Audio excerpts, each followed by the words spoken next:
buenos días, buenas tardes, buenas noches, donde quiera que estén. Les saluda María Victoria Castancho en la tertulia del martes. Bueno, buen día, buena tarde y buenas noches. Este es un saludo que tengo yo desde este Entre Nos. Pero hoy tenemos una invitada que tiene un programa de YouTube que se llama Tertulia de los Martes, la Tertulia de los Martes, y quisiera que empezaras saludando como haces en Tertulia. Bien, muchísimas gracias. Pues muy buenos días, buenas tardes, buenas noches, donde quiera que estén. Así es, donde quiera que estén, que nos estén escuchando, vamos a conversar con María Victoria Cristacho, una colombo venezolana que vive en Londres. Y para dar inicio, simplemente cuéntanos un poco sobre tu origen, cómo fue tu proceso migratorio y cómo ha sido un poco esa vida de allá y de acá. Es increíble porque la migración son procesos en algunos casos voluntarios y otros no. Y eso marca también lo que se convierte en la vida de uno, ¿no? En el caso mío, pues fue la migración inicial, no fue voluntaria. Estaba niña por razones que no tenían nada que ver conmigo, sino de mis padres, pues hubo un proceso migratorio inicial que se suponía que era temporal, que eran unas condiciones muy particulares y sin embargo se convirtieron en situaciones permanentes. Es difícil la migración y un poco las mismas historias que yo escucho lo ratifican. Cuando uno migra, pierde y también recibe y aprende. Y cuando uno migra a esos lugares donde estuvimos, aunque vuelvas mil veces, ya no son los mismos. Y así fue Como, claro, como que ya no te pertenecen, porque es totalmente. ese sentido de pertenencia, ¿no? Es, De la raíz, como que te han jalado un poco la raíz. Hoy estás sentada tú en el otro lado, porque normalmente tu programa lo que hace es contar historias e invitar a la gente a contar esas historias de migrantes, específicamente en donde vivimos, tanto tú como yo, en una isla en Europa. Cuéntanos dónde estás. yo estoy en este momento en Londres, la capital del Reino Unido, un lugar que se ha convertido en el hogar de miles y miles de migrantes, millones. Casi que a veces cuando camino por la calle me pongo en el ejercicio de ver cuántos no migrantes hay. Y a veces me sorprendo en una cuadra encontrar apenas uno o dos personas que yo considero que crea que son, entre comillas, locales. Entonces, Londres es eso, es un mundo donde las migraciones se unen y encontramos toda una amalgama de gente de diferentes regiones y eso lo hace un lugar muy, muy especial para vivir. Por supuesto que sí. ¿Tú hace cuánto vives en Londres? He tenido varias etapas. La primera vez que estuve en Londres fue en 1998 por una temporada corta. Luego volví ya para residenciarme en el 2001 y luego salí por razones profesionales en el 2003 y solamente en el 2015 me volví a incorporar a esta vida londinense y desde entonces pues Londres es mi ciudad. Que es una vida distinta a la del interior del país, porque yo vivo en, en la región, digamos, del norte, que es una Inglaterra diferente. Por supuesto que es una Inglaterra diferente. Yo digo que yo vivo en las entrañas de la Inglaterra profunda. Londres tiene otras características, por supuesto. Sin embargo, disfrutar de una ciudad tan cosmopolita, yo pienso que cada vez que abres tu puerta, como dices, y encuentras el mundo a tus pies, ¿no? Eso pienso que tiene que dar una sensación de libertad, tal vez. Tal vez sí, tal vez no.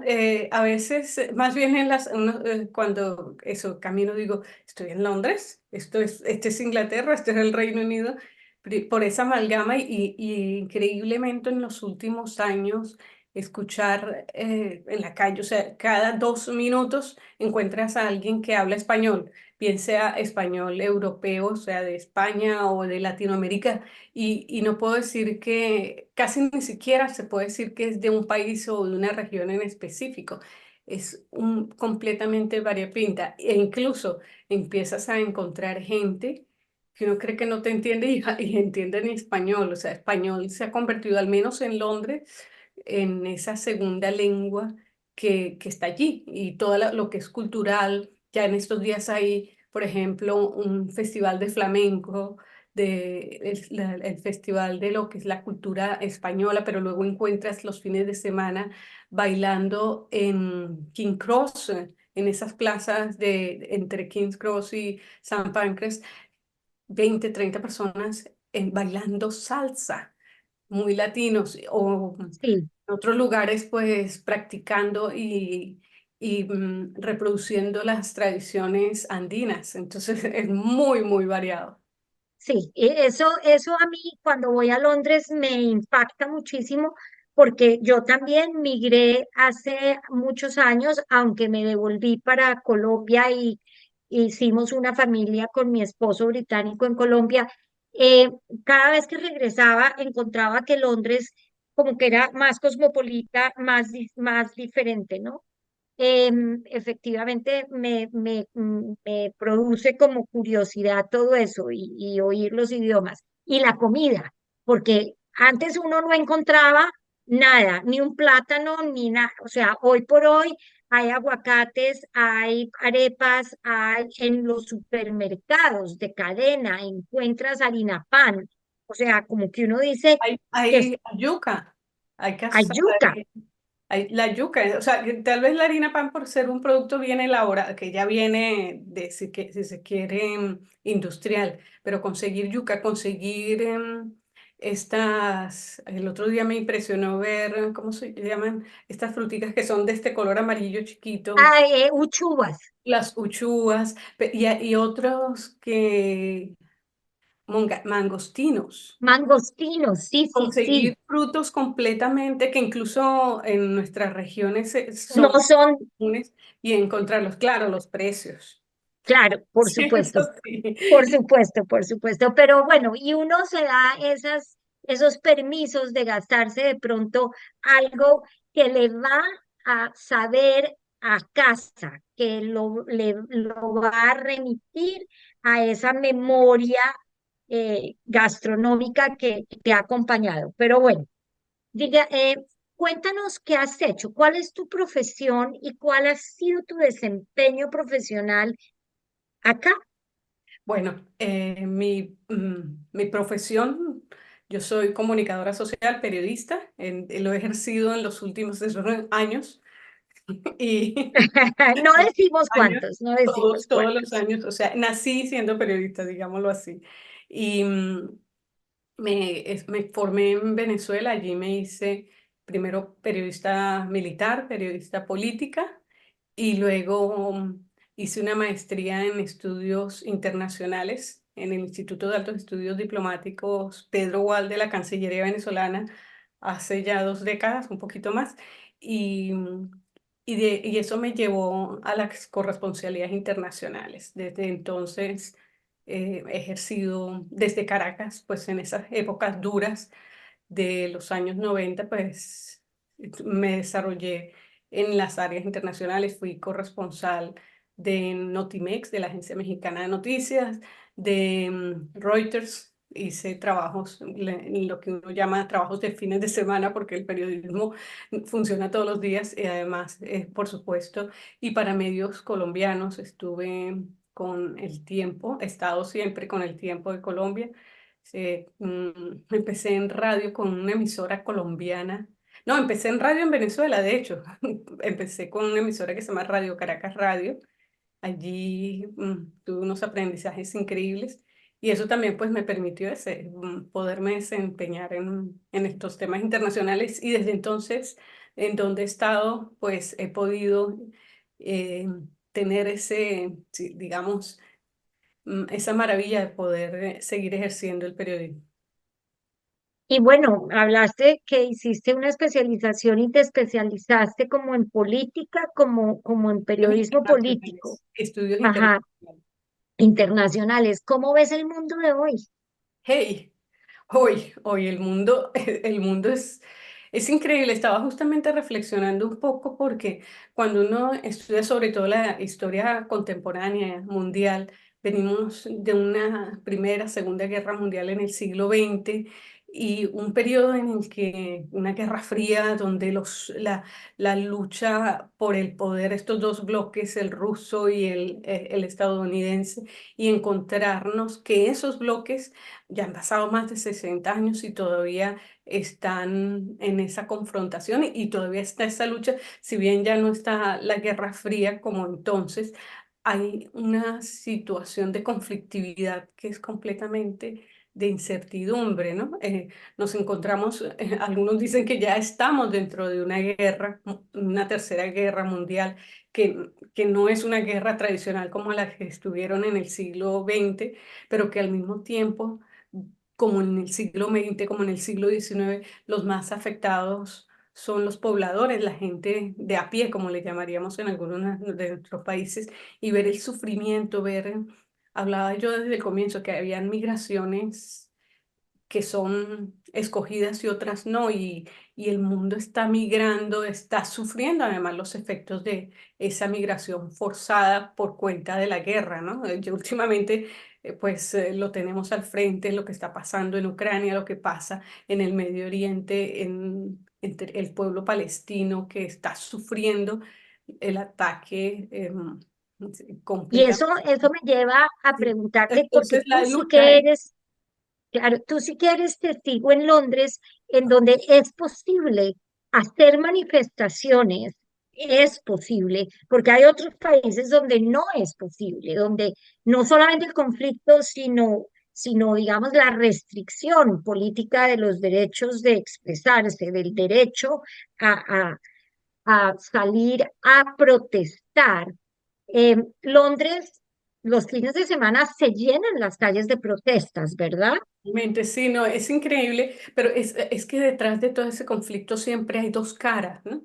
Es obvio que pues el pueblo palestino es en este momento el que está sufriendo más las consecuencias, pero también hay otro pueblo, el pueblo judío que ha sufrido históricamente y que bueno, pues que se ve igual acorralado y es muy difícil pues ver, o sea, parcializarse por uno u otro lado. Ambos bandos tienen un grado de responsabilidad en una crisis que obviamente, ¿qué es la guerra? Es el fracaso de la diplomacia. Lo que, si lo volteamos, porque cuando preguntan qué es diplomacia, es la forma de evitar la guerra, pues terriblemente, además, yo hablo de la demostración clara de gobiernos fallidos, de líderes fallidos que no han conseguido resolver un conflicto histórico por la vía correcta, que es la vía diplomática, el respeto del otro, ¿no? Y eso es lo El que, diálogo y el acuerdo. correcto. O sea, son dos, el diálogo que es de dos y el acuerdo entre esos dos o entre esas dos partes. Pero bueno, dejemos esa política y dejemos esos conflictos un poco de lado. Sin embargo, pues nos tocan como nos tocan nuestros propios países, porque nuestros países, aunque no están ahí en esas calles, en esta Europa, y hablaste de la guerra, de la primera y de la segunda, que siguen evidentemente presentes como una memoria histórica que no la puedes abandonar ni la puedes evitar. Al contrario, como migrantes nos enfrentamos a monumentos, a esculturas, a arte, a arquitectura que pasó todas esas vicisitudes de esas dos guerras. Y para mí algo que me conmueve profundamente es mantener ese recuerdo vivo en esta Inglaterra contemporánea, pero que sigue manteniendo esa memoria como el no repetición.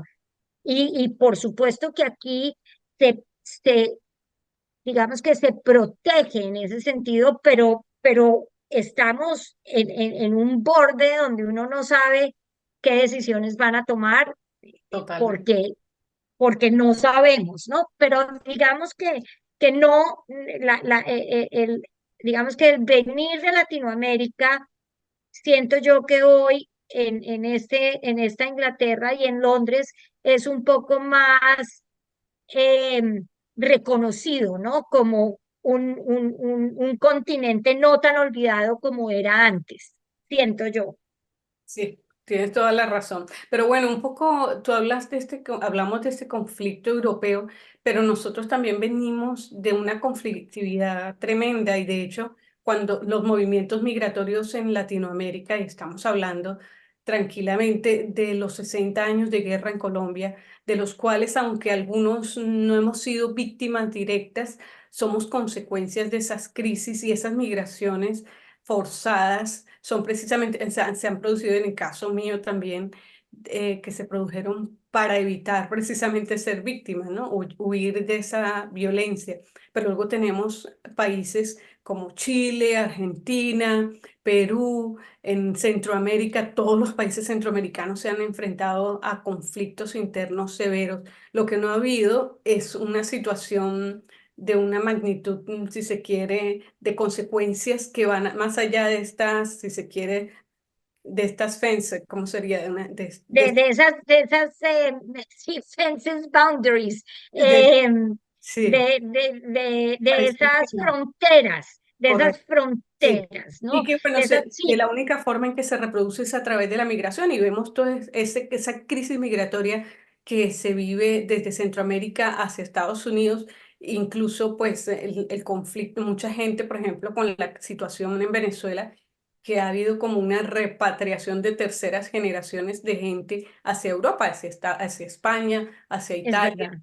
y bueno, y de refilón hacia el Reino Unido. O sea, todos estos movimientos migratorios que no son sino el efecto de una conflictividad. Porque ¿cuántos de nosotros, y levantemos la mano, realmente quisieran estar fuera de su país? Es Es, interesante, por ejemplo, como mencionabas, yo he tenido el privilegio de conversar con más de 300 personas contando estas historias migratorias y es encontrar que cuando hablan de su país, hablan con tanto amor, con tanta dulzura.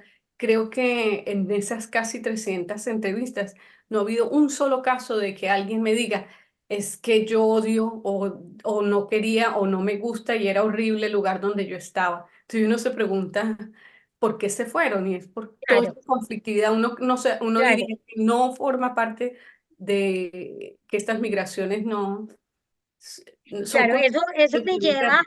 Eso me lleva igual a tocar ese tema. A, has entrevistado tanta gente, te has dedicado a comprender y a escuchar esa voz, eh, esa voz del que llega de afuera para entender lo que hay adentro. Pero, historias recuerdas que te hayan conmovido más que otras? Mira, muchas, a veces hasta las más simples, ¿no? Tengo en la memoria, no te voy a decir nombres porque tendría que No, no, por rebuscarlos en mi supuesto, no. lista. Hay dos casos que me golpearon o que me tocaron muchísimo. Y a veces es que, y voy a comentarlo, por qué me ha interesado tanto el contar historias, ¿no? Porque yo vengo de lo que uno llama el periodismo duro, ¿no? Ese periodismo donde solo es importante una nota, si es el rey, si es el príncipe, si es la economía, si es la política, o si alguien mató, o si alguien ganó, o alguien perdió. Esos son como casi los parámetros del gran periodismo, ¿no? Del periodismo de... Entonces a veces eso, quedarse en eso, le pierde uno la oportunidad de conocer y entender las vidas cotidianas que también tienen mucho que dar, ¿no? Uno dice, pero ¿qué tengo que contar? A mí no me ha pasado nada. Y empiezas a escuchar y te das cuenta que es mentira, que cada vida tiene una historia y cada vida tiene un aprendizaje, algo en lo que nosotros como seres humanos debemos identificar y pues decir, wow. Y esos momentos como yo siempre busco como los puntos como de encrucijada, ¿no? Esos puntos coyunturales que le cambian la vida a uno, ¿no? Entonces, es ahí donde está ¿Y cuáles son esos dos? Uno me ocurrió con un señor que conocí bailando peruano. No recuerdo, hace como 3 o 4 años. Él me dijo, yo le dije, ay, baila, qué bien, podemos hacer una entrevista. Sí, claro, vamos a hacer una tertulia. Y resulta que primero la historia era un hombre de la sierra que que fue un niño trabajador a los 8 años, 7, 8 años, y se va a Lima y entra a la Armada, se convierte en capitán de la Armada, llega a un rango tal donde la política pues lo afectó y terminó de alguna manera en Saliendo. Londres haciendo experiencias. Y para mí eso pensar en que un niño de la sierra peruana termine en Londres en medio de la pobreza, porque además de los conflictos de muchos niños nuestros donde son víctimas del maltrato de sus padres, él tenía que huir de un padre alcohólico, un padre que los golpeaba, que violentaba a toda la familia, y sin embargo, y llegar aquí y poderlo ver en Londres, haber superado eso, a mí me golpeó, me generó, no diría golpeó, me sacudió.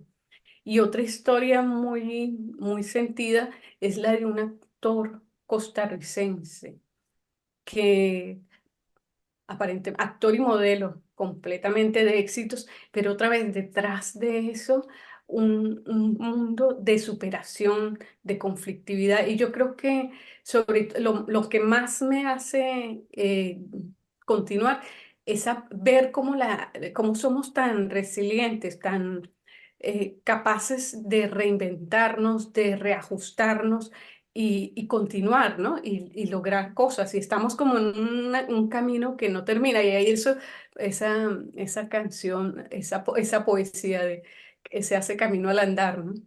Sí, Y es sí, sí. eso, ¿no? Seguimos haciendo caminos. Caminante no hay camino, se hace camino al andar.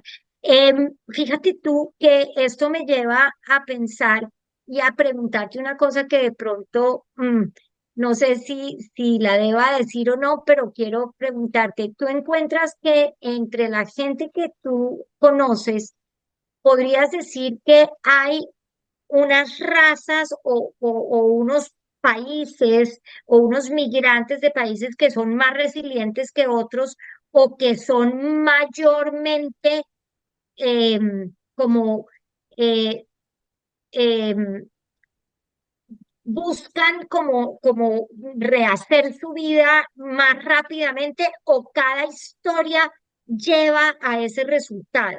No, yo no le pondría nacionalidad a la gente. La gente es gente, gente maravillosa, gente luchadora y no tiene que ver con un carácter.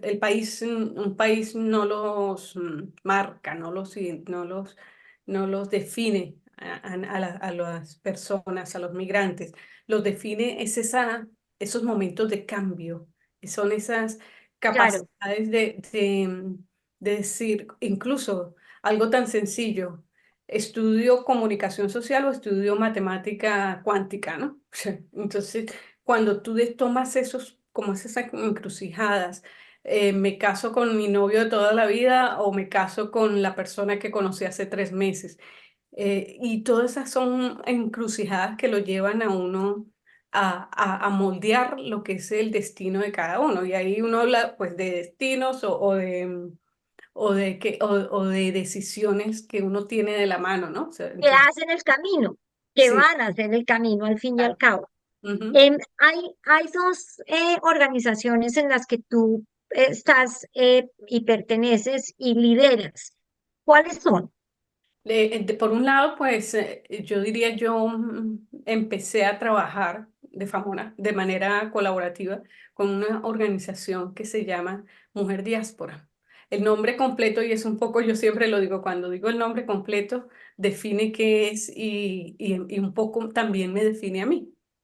Y es Mujer Diáspora por la verdad, la memoria, la reconciliación y la paz de las mujeres colombianas en la diáspora, que fue creada como, si se quiere, como movimiento en el 2014, ya hace 10 años, y que fue creada de alguna manera en el marco del proceso de paz que se estaba desarrollando en Colombia, por mujeres muy aguerridas, profesionales, de una gran conciencia social feministas aquí en Londres, que se esforzaron pues por decir, hey, somos colombianos, estamos en el extranjero, somos mujeres, queremos que nuestra voz se escuche. Y se envió una carta a los negociadores del proceso en La Habana para que, a ver, que se escucharan esas voces de los colombianos fuera de Colombia.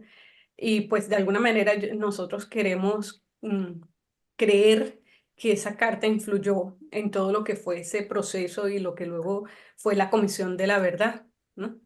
Entonces, ese Y, trabajo allí es muy fuerte y el trabajo fundamental es en la recepción de testimonios, pero desde una metodología psicosocial que busca la solidaridad, la confianza, el ambiente seguro dentro, tomando en cuenta la comida, la bebida, la música, es la memoria histórica, esas memorias que tenemos y todo, pues por supuesto, convertirlo en factores, si se quiere, elementos creativos a través de la poesía, la fotografía, el teatro, las artes, artes manuales. Entonces llevar todo ese dolor, todo ese sufrimiento a través de la creatividad, a esa paz y a esa reconciliación que pues tal vez sea una utopía o no, pero que ojalá se convirtiera en algún momento en ese proceso de paz que los colombianos anhelan, ¿no? claro, porque es que el arte, la cultura, pero el arte en particular en sus diferentes facetas, sea la música, sea la plástica, sea la escultura, sea la cerámica, sea el cine, sea la literatura, eh, es sanador, porque un proceso que te ayuda a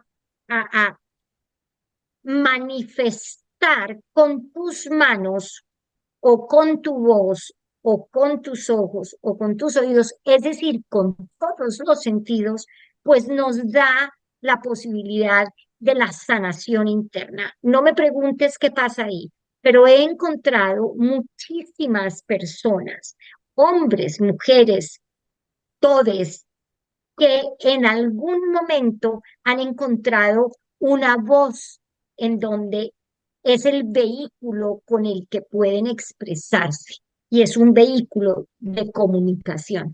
Entonces, sí, fíjate que hay muchos compositores, hay muchos artistas en muchas partes, en todas partes y en cada uno de nosotros, porque nosotras podemos pensar que yo no pinto bien ni una flor, pero hay momentos en que tenemos unos procesos de creación. A mí me gusta, yo no soy, digo, no soy muy buena pintando, pero por ejemplo, la manualidad de coser, el tejido, me parece que es algo que me da a mí una posibilidad de expresión, ¿no? Y bueno, la palabra, Por supuesto, por supuesto. por supuesto. Y Sí. esto nos hace hacer creaciones y a través de la palabra también nos vamos sanando. Hay otra fundación que tú apoyas. Bueno, ya más que apoyar, la trabajo, ¿no? En el caso de Ajá, Mujer Diáspora, yo formo parte del equipo de trustees sí, la junta directiva. de la junta directiva, que, bueno, hacemos un trabajo completamente voluntario Ujú, y pues de eso pues ya llevamos desde que se creó como fundación o como charity en el caso del concepto en de, inglés, ajá, que ya eso fue desde el 2019, entonces ya tenemos varios años trabajando. Entonces allí, pero en y, la otra organización donde he estado vinculada y no desde hace mucho es la Casa Latinoamericana, la Casa ok, Latinoamericana, que también es una fundación, que también es una charity, digámoslo así, que están en ambos casos regidas por el Charity Commission, que es el ente más importante que regula y controla todas las fundaciones ONGs en el Reino Unido, pues estamos allí. Allí es una organización, confieso, que desde que llegué en el 2015 me quise vincular. Apliqué para un trabajo 3 veces y 3 veces me dijeron que no. Y luego al final, pues, pues era mi momento, creo. Y desde Sí. agosto del 2023 estoy como coordinadora de comunidades y cultura. Y es un trabajo muy bonito, otra vez es con migrantes, tiene un objetivo de caridad, de apoyar sobre todo a los grupos considerados vulnerables, le hace especialmente personas que necesitan acceso a beneficios, personas que tienen barreras con el idioma, personas que tienen barreras no solamente con la lengua, sino por ejemplo con el área tecnológica, adultos mayores, jóvenes, segundas generaciones. Es un trabajo muy bonito y pues ya voy a cumplir, ya contando, ya estamos casi al año, ya tengo 10 meses trabajando allí, siendo como si he estado toda la vida. Maravilloso, maravilloso. Vamos llegando casi al final. Em, ¿Cuáles serían esos próximos proyectos y metas que quisieras lograr que a hoy todavía no y que los tienes ahí escritos como quiero hacer esto, quiero hacer esto, quiero hacer esto?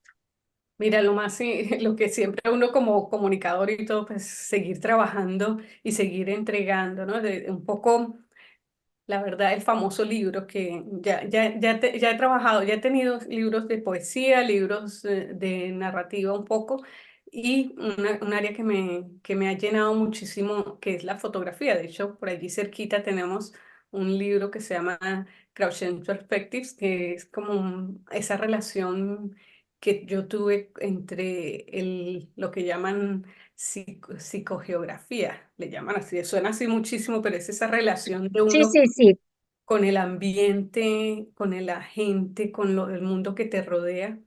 Y ese es un libro que está allí. Y Ok, bueno, ok. espero que vengan otras cosas. Creo que, sí, que ahí, bueno, pero bueno, y la excusa de que estoy ocupada, uno se ¿cómo es? Procrastina, se dice Sí, así, procrastina, que uno y y pospone y dice, no, pospone, no lo voy a pospone, hacer bueno, hoy, vamos lo a voy a ver, hacer otro día, sí. lo voy a hacer otro día, que es una condición, ¿no? Hay gente que pospone la vida, que Bueno, así pospone. vamos, ¿no? Entonces, ojalá que logre yo romper con ese, Ok, sí. entonces lo vas a poner en esa lista en el número uno. ¿Qué consejo le das tú a las mujeres jóvenes que migran por las razones que sean, por las razones que sean, cuando tú recibes una nueva mujer migrante, sea en Mujer Diáspora o sea en la Fundación Latinoamericana, Casa en, Latinoamericana. en la Casa Latinoamericana, cuando recibes a alguien y qué consejo le das, sobre todo cuando llega a este país?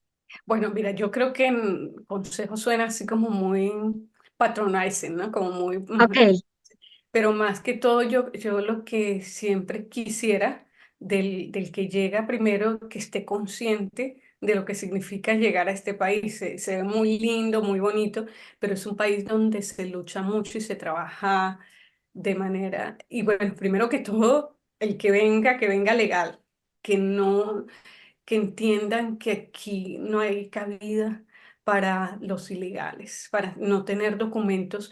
Es lo más duro y he visto casos muy dolorosos sobre todo de gente que viene a trabajar y dice, no, es que vengo y resulta que son humillados, se convierten casi en tratas humanas, entonces eso es muy doloroso. Entonces yo digo que el que migre, que lo haga bien, que siga los pasos correctos, porque es la única manera. De otra manera, y sobre todo en otras ciudades no es tanto, pero Londres es muy costoso. Terminas viviendo en unas condiciones que no lo vivirías en ningún otro lugar. Completamente, o sea, es que pagar por una degradantes, degradante, degradantes, es que son inhumana, inhumanas, inhumanas. Entonces, totalmente, y consejo es ese, si pudiera dar un consejo, pero más que claro, todo, por sobre todo que estén conscientes de lo que significa venirse a un lugar como nuestro, que no hay que no, porque esos procesos migratorios que a veces parecen como muy idílicos, sobre todo cuando uno dice yo quiero, yo sueño, eh, sí, este, se pierde mucho, Pero entonces lo importante es estar consciente de lo que se está haciendo. Quiero agradecerte tu tiempo, agradecerte tu conversación y quiero decirte que en pensar en este proyecto cultural, que su propósito es divulgar, difundir y contar también historias, está una galería esperándote para tus fotografías. Gracias. Eh, Puedes publicar con nosotros y contarnos de tu libro, del libro de fotografía o de poesía o de narrativa, que aquí a cualquiera de las que conozcas en Mujer Diáspora o en eh, el otro espacio latinoamericano, eh, estamos abiertos a mostrar sus talentos, a que veamos esos otros lados de las personas que brillan porque tienen talentos, porque cantan, porque escriben, porque hacen música, porque crean plástica, en fin. Así que siente que este espacio virtual es para ustedes un vehículo de comunicación. Bueno, María Victoria, mil y mil gracias por tu tiempo, mil y mil gracias por tus palabras, por tu comunicación. Y no será la primera vez, será una de muchas veces. Siente este espacio como tuyo para todas las posibilidades que puedan tener en los diferentes espacios donde tú estás presente. Mil y mil gracias. No, y gracias a ti por también abrirnos las puertas a los latinoamericanos para que podamos pues reflejar nuestras historias con este espacio tan bonito. Muchas gracias. Mil y mil gracias.